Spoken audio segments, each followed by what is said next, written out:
À la une de cette édition, la prise de fonction du nouveau président de la CENI, une entrée en fonction sur fond de bilan du président sortant et les défis du nouveau.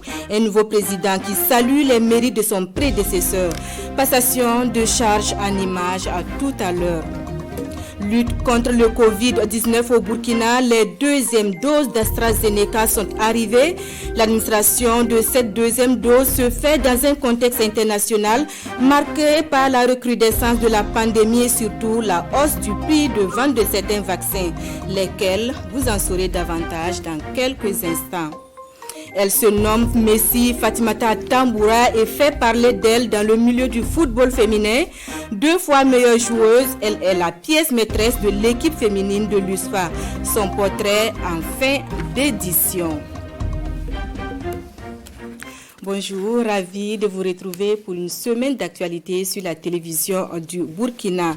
Élu le 29 juillet dernier, le nouveau président de la CENI a pris ses quartiers ce matin. La passation de charge a donné l'occasion de jeter un regard sur le bilan du président sortant et d'appréhender les défis du nouveau. Le nouveau président Élisée Ouedraogo qui a rendu hommage à Newton Ahmed Bari pour avoir relevé le défi du double scrutin de novembre dernier malgré le contexte. Jean-Eudes Bayala et Nyakiteda. Le revoir de Newton Ahmed Bari à la CENI, au commissaire et à l'ensemble du personnel administratif et technique de l'institution. C'est un président sortant satisfait du travail abattu en 5 ans. 5 ans de réforme, 5 ans de consolidation de la démocratie, mais aussi et surtout 5 ans de tous les enjeux. Je laisse en héritage une CENI qui a maintenu et renforcé la tradition des élections où les vaincus vont féliciter le vainqueur. Après les résultats du double scrutin du 22 novembre, tous les challengers du président Roch Marc Christian Kaboré, sans exception, sont allés le féliciter. Mieux, nous avons, ce n'est pas évidemment de l'ironie, mais pour la première fois, vu un challenger farouche rejoindre le vainqueur et sa majorité. Des 5 présidentielles en Afrique de l'Ouest en ce dernier trimestre de 2020, seuls les résultats proclamés par notre CENI et validés à la virgule près par le Conseil constitutionnel ont donné lieu à ce beau spectacle de fair-play démocratique où les vaincus reconnaissent la victoire du vainqueur et l'en félicitent. Il laisse selon lui une CENI bien portante à son successeur Élisée Ouedraogo qui connaît bien la maison pour avoir été directeur de cabinet du président et pendant ces 5 dernières années commissaire. C'est un challenge à relever à tout point de vue et c'est pourquoi dès l'entame de sa prise de parole, le nouveau président appelle à la cohésion pour mener à bien sa mission. Nous ne voyons pas d'autre stratégie que de créer une dynamique interne en créant les conditions d'une cohésion entre nous, commissaires, entre commissaires et le personnel administratif et technique, et une cohésion au sein même du personnel. C'est ensemble que nous réussirons à faire avancer notre démocratie, dont ils sont les combattants depuis belle lurette. Mission dure, certes, mais exaltante, ont relevé les 2 présidents, car selon eux, c'est de là que part la force de la démocratie pour des institutions fortes et rayonnantes. En plus des commissaires, Élisée Ouedraogo aura à ses côtés le personnel administratif, les organisations de la société civile, les partenaires techniques et financiers et bien entendu l'État burkinabé. Avis à ceux qui ont reçu les premières doses de vaccin AstraZeneca. Les deuxièmes sont arrivées. À l'image des premières doses, le ministre de la Santé a reçu sa deuxième dose. Une manière, une fois de plus, de rassurer et d'interpeller sur la nécessité de la vaccination contre la pandémie. Vincent Kendrebe-Ogo. 2 mois après sa première vaccination contre le Covid-19, le ministre de la Santé se présente à nouveau aux agents de santé. Professeur Charlemagne Ouedraogo reçoit sa deuxième dose du vaccin AstraZeneca. Une piqûre de rappel nécessaire pour une protection efficace contre le coronavirus. Le ministre de la Santé lance ainsi le démarrage effectif de l'administration de la deuxième dose de ce vaccin. Pendant ce temps, beaucoup de Burkinabés hésitent encore à recevoir leur première dose du vaccin. L'occasion pour le ministre de réitérer son appel à la vaccination contre le Covid-19. Aujourd'hui, nous avons atteint environ 40 000 personnes vaccinées, mais c'est en deçà de nos attentes. Nous souhaitons que les populations puissent toujours s'engager et croire donc à ce que le ministère de la Santé donne comme conseil et s'engager pour qu'on puisse très rapidement atteindre un niveau satisfaisant de personnes vaccinées. L'objectif, c'est d'atteindre 70% de la population vaccinée contre la Covid-19. Après AstraZeneca, le gouvernement burkinabé a obtenu un stock de doses du vaccin Johnson & Johnson et d'autres types de vaccins sont encore annoncés, selon le ministre, pour rendre le vaccin disponible au maximum des Burkinabés. La campagne que nous engageons cette semaine est appelée Tempête. Et cette campagne vise à rendre le vaccin disponible dans plus de 2500 CSPS du Burkina. Et à partir de la semaine prochaine, nous visons environ 3000 sites de vaccination, y compris la région du centre. Tous les vaccins utilisés au Burkina Faso sont efficaces contre le Covid-19, ce sur quoi insiste le ministre de la Santé. Pendant ce temps, l'on apprend la hausse du prix de vente de certains vaccins. Il s'agit des vaccins Pfizer et Moderna, une hausse significative en pleine recrudescence de la pandémie, notamment le variant Delta contre lequel ces deux vaccins se seraient montrés plus efficaces. En pleine crise du Covid-19, le prix des vaccins augmente. Pfizer et Moderna ont augmenté les prix de leurs vaccins vendus à l'Union européenne. C'est ce que révèle le Financial Times. Le vaccin Pfizer est passé de 15,50 € à 19,50 € et celui de Moderna de 19 € à 21,50 €, selon le quotidien financier britannique. Des informations qui avaient déjà fuité en avril par la bouche du Premier ministre bulgare Boyko Borisov et qui semblent donc confirmées aujourd'hui. Aucun commentaire du côté de la Commission européenne qui refuse de communiquer sur le prix des vaccins qu'elle achète, pas plus de commentaires du côté des laboratoires. En mai, l'Union a signé avec BioNTech un nouveau contrat pour acheter jusqu'à 1,8 milliard de doses de vaccins livrables jusqu'en 2023. Au Burkina et sur le front de la lutte contre la dengue, une étude dite Enquête nationale sur l'épidémiologie et de la transmission de la dengue vient d'être lancée dans la région du Centre-Est pour favoriser une compréhension de la démarche et surtout une adhésion de la population à l'enquête. Des points focaux des 13 régions ont été outillés sur les objectifs de l'enquête. Jean-Paul Akintega et Bernard Diassou. L'étude intitulée « Enquête nationale sur l'épidémiologie et la transmission de la dengue, épidène » est portée à la connaissance des autorités administratives, sanitaires, militaires et paramilitaires venues des 13 régions du Burkina, des objectifs et de sa mission pour la période 2021-2023.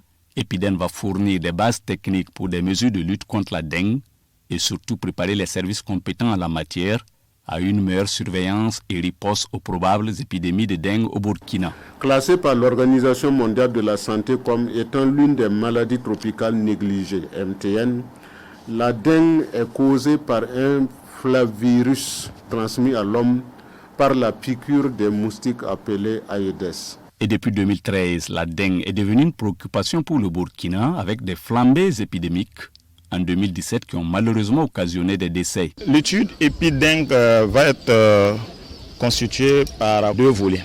Un volet épidémiologie et qui va être basé sur des enquêtes en population.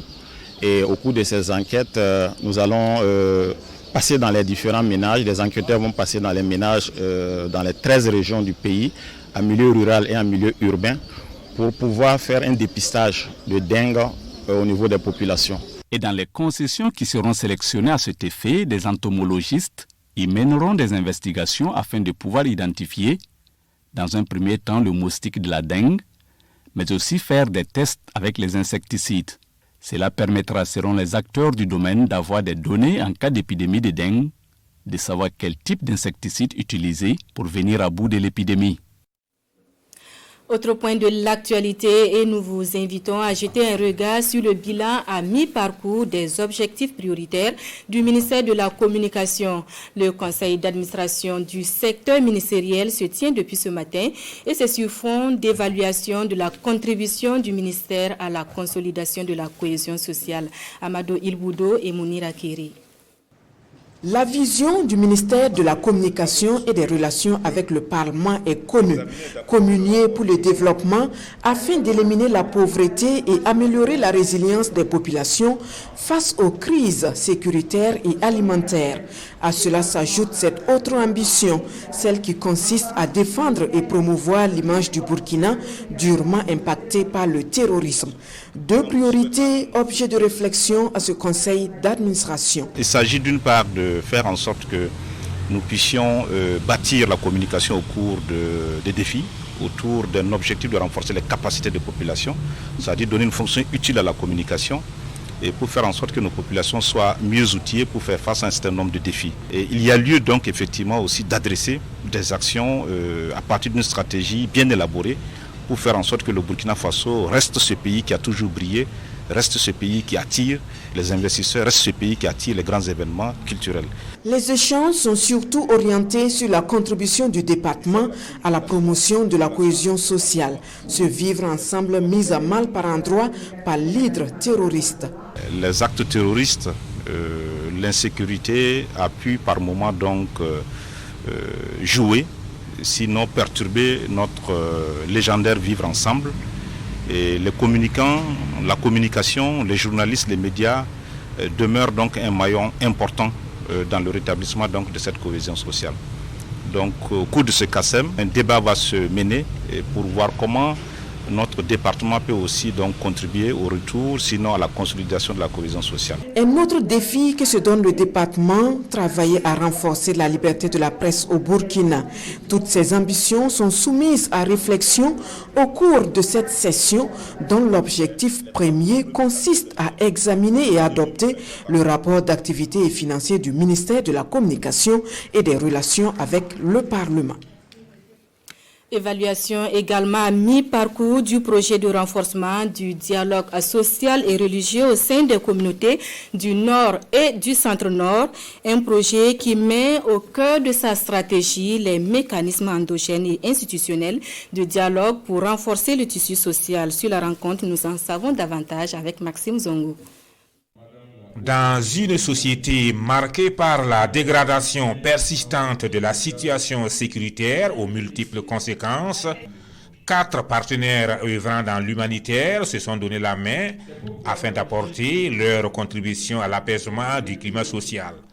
Régions ciblées, le Nord et le Centre-Nord, et cela à travers le projet renforcement du dialogue social et religieux. UDICO est une organisation de développement humanitaire qui a un focus sur les enfants. Se rendre compte que ces enfants ne pouvaient pas accéder à l'école, n'étaient pas protégés eu égard à la situation sécuritaire et les difficultés liées à la cohésion dans les communautés, nous a amené à initier ce projet-là avec d'autres organisations qui ont plus ou moins la même vision que nous, notamment Children Believe, le Centre diocésain de communication et l'association Tabita Global. Deux objectifs majeurs sont au centre de leur combat, le renforcement de la cohésion sociale et la promotion du dialogue interreligieux. Nous allons vraiment capitaliser leurs résultats parce qu'ils parlent surtout des mécanismes endogènes de résolution des conflits. Je crois que c'est très important. C'est un départ pour que les jeunes même ne soient pas enrôlés, surtout qu'ils ne soient pas tentés de se faire enrôler pour ce que nous savons. Résultat attendu, les acteurs étatiques et politiques sensibilisés au dialogue social et religieux, la gouvernance administrative, judiciaire et politique améliorée. Les actions phares du projet, une campagne de sensibilisation à grande échelle à travers les médias, des débats publics, des plaidoyers et des formations. cap sur Bobo-Dioulasso et pour retrouver l'équipe de l'Agence nationale d'appui au développement des collectivités territoriales. Pour mieux accompagner ces collectivités, l'agence outille son personnel. La cérémonie de fin de formation avec Césaire Carrefour et Moumouni Soubega. Valoriser le capital humain à travers le renforcement des capacités du personnel, c'est un mot d'ordre lancé par la Direction générale de l'ADCT, l'Agence nationale d'appui au développement des collectivités territoriales. Et c'est dans ce sens que l'agence a initié ici à Bobo-Dioulasso 2 sessions de formation au profit de 2 catégories de son personnel. D'abord, il y a eu une session de formation à l'endroit des chargés de projet, donc, qui porte sur l'évaluation d'impact des projets et programmes de développement. Donc, parce que l'agence actuellement gère des projets et également appuie les collectivités territoriales sur le terrain et dans le sens donc, de l'amélioration de leurs conditions de vie. La deuxième session a porté sur la gestion électronique des archives. Et une structure, pour être viable, doit avoir une mémoire. Pour le directeur général de l'Agence nationale d'appui au développement des collectivités territoriales, son institution attend des résultats du personnel. Pour cela, il place la formation au centre de ses priorités. Quand vous exigez la performance vis-à-vis des agents, il faut également que la formation suive. Ce n'est pas les connaissances académiques qui font de vous un bon agent. C'est tout ce que vous aurez reçu comme formation et tout ce que vous aurez également traversé comme expérience qui fera de vous un bon agent. 39 agents ont bénéficié de ces 2 formations, dont 22 chargés de projet et 17 secrétaires comptables. Performance et efficacité sur le terrain, c'est ce que le directeur général de l'Agence nationale d'appui au développement des collectivités territoriales dit attendre de ces cadres nouvellement formés afin de permettre à l'ADCT d'atteindre son objectif, celui de l'accompagnement optimal des collectivités territoriales sur le terrain. La QV 2017 en sciences juridiques et politiques de l'université Thomas Sankara est en fin de formation.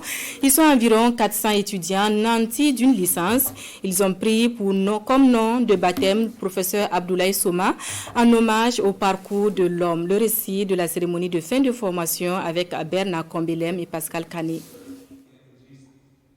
C'est le couronnement pour ces étudiants de l'université Thomas Sankara. Après 3 années de dur labeur, les voici titulaires du diplôme de licence en sciences juridiques, un passeport pour la vie professionnelle pour laquelle ils ont été préparés durant toutes ces années. Aujourd'hui, naturellement, c'est la joie, mais le combat n'est pas fini pour autant. Particulièrement fier de moi pour le travail que j'ai battu. Ça n'a pas été facile. On a traversé des difficultés, mais on a atteint l'objectif final. Donc je voudrais remercier mes parents et mes amis pour m'avoir assisté pendant ces 3 longues années de licence. Et je compte encore relever les défis qui se présenteront dans le futur. Au regard de la qualité de la formation que les lauréats ont reçue, le patron de la cérémonie, lui-même avocat de formation, s'est dit rassuré quant à la relève. Je suis surtout très fier de voir la pérennité d'une relève assurée par l'université Thomas Sankara, de par la qualité de la formation, mais reconnaissance d'abord au corps professoral, au personnel ATOS, mais féliciter les lauréats et surtout les encourager à la persévérance, à aller de l'avant. Désormais nanti de ce diplôme universitaire, la promotion sortante a promis de travailler à honorer l'image de son parrain, le professeur Abdoulaye Soma. En sport, je vous invite à la rencontre de Messi Fatoumata Tamboura. Elle fait parler d'elle dans le milieu du football féminin. 2 fois meilleure joueuse, Messi Fatoumata Tamboura est la pièce maîtresse de l'équipe féminine de l'USFA. Roger Cam et Alain Didier Compaoré nous dressent son portrait. Elle s'illustre de la plus belle des manières depuis le début du tournoi UFOAB à Abidjan. 2 matchs et 2 fois meilleure joueuse de match. Âgée de 21 ans et mesurant 1,65 m, Elle pèse 63 kg. Elle, c'est Fatoumata Tamboura dite Messi. Très à l'aise sur le terrain, elle l'est moins devant les micros. Simplement, ce sont les entraînements du coach. Et puis les consignes que le coach donne seulement. Et après l'entraînement aussi, moi aussi je vais faire ceci. Et je peux faire les abdos, etc. pour me mettre en tas, quoi. L'ex-sociétaire des princesses est l'attaquante de métier que le staff des Colombes de l'USFA recherchait. J'ai poursuivi celle-là fatiguée. Bon, Dieu merci, maintenant elle est avec nous parce qu'elle a beaucoup de talent. Mais on va essayer d'aider, on va l'aider pour qu'elle puisse faire exploser. Sinon, c'est une jeune joueur qui a beaucoup d'avenir. Fatoumata Tamboura est une joueuse polyvalente et bien appréciée par ses camarades. Elle a la vitesse, c'est vrai, mais il y a la combativité qui est là, l'envie de gagner. Voilà. Quand elle joue, on sent quelqu'un qui a envie de bien faire la chose. Donc, c'est ce qui me plaît en elle. C'est vrai, puisqu'elle peut partir de la gauche comme elle peut partir de la droite. Elle peut jouer aussi dos à la défense et au but. Sa bonne lecture de jeu fait d'elle une bonne paire avec Balgissa Sawadougou. Il y a eu une très grande complicité entre elle et moi particulièrement, vu que nous sommes à l'avant ensemble. Moi je joue un peu plus sur le côté et à chaque fois elle a de bons appels de balles qu'elle arrive à faire et que moi j'essaie vraiment la plupart du temps de lui faire parvenir le ballon. Fatoumata Tamboura dite Messi sera certainement surveillée comme du lait sur le feu ce 2 août au stade Robert Champoux lors de la demi-finale du tournoi UFOAB contre Akassa FC du Ghana. Rééditera-t-elle l'exploit? Bonne chance à elle. C'est demain à 0h que l'espoir du peuple burkinabé aux Jeux Olympiques de Tokyo entre en compétition. Avec 33 autres concurrents, Hugues Fabrice Zango va tenter de se qualifier pour la finale prévue pour le 5 août à 4h du matin. Un coup d'œil sur les journaux pour finir ce journal, entre autres sujets à lire dans les parutions du jour. La marche du 31 juillet dans la région de l'Est. Le verdict du Conseil d'État français sur l'extradition de François Compaoré fait également les choukras. La lecture croisée de Ahadi Sandamba. Extradition François Compaoré, sursis à exécution, affiche l'observateur Palga. Pour François Compaoré, la course, ou plutôt la fuite en avant, est peut-être terminée. Boribana, comme aurait écrit Norbert Zongo, sauvagement assassiné le 13 décembre 1998 et dont le fantôme est depuis 23 ans maintenant aux trousses de ceux qui sont suspectés de l'avoir boucané. Parmi eux, le frère cadet de l'ancien président Blaise Compaoré, accusé à tort ou à raison d'être le commanditaire de la boucherie de Sapui, mentionne le doyen des quotidiens burkinabés. Pour le journal, le Conseil d'État français vient toucher l'avant-dernier espoir du précieux colis de 67 ans. Cependant, l'arrêt du juge ne met pas fin à cette interminable guéguerre judiciaire puisque les avocats de l'incriminé ont aussitôt saisi en urgence la Cour européenne des droits de l'homme afin qu'elle enjoigne à la France de ne pas exécuter le fameux décret. À propos, et si François Compaoré rentrait au bercail sans attendre? S'interroge aujourd'hui au Faso. Pour mon confrère, il est grand temps de faire face à sa destinée, d'assumer, de rentrer courageusement au pays et ce, pour gravir les échelons de l'honneur et arborer les fanions de la dignité et même prouver son innocence. Monsieur François Compaoré, prenez votre courage à deux mains et rentrez chez vous, défendez votre honneur, s'exclame l'éditorialiste. Comme quoi, les carottes sont presque cuites pour le petit président, mentionne le pays.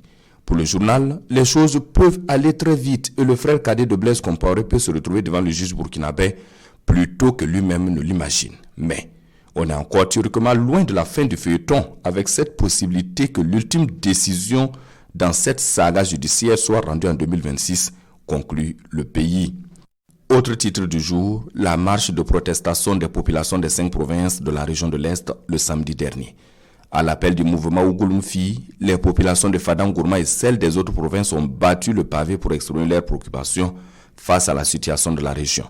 Une situation marquée par l'insécurité et l'état des routes, rapporte le journal Le Quotidien, qui informe par ailleurs que les manifestants qui comptaient remettre un message au gouverneur se sont vus refuser l'accès.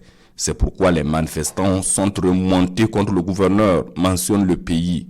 Dans ces colonnes, le journal rapporte qu'une fois au gouvernorat, les manifestants se sont heurtés à un dispositif sécuritaire de la police qui a refusé tout accès dans l'enceinte du gouvernorat. Une attitude qui n'a pas été du goût des responsables des mouvements Ougouloufi qui dénoncent un mépris de la part du gouverneur. C'est tout pour cette édition de la mi-journée en français. Amoré, Fulfulde et Djoula, l'actualité revient à 14h. Merci de votre fidélité à nos programmes.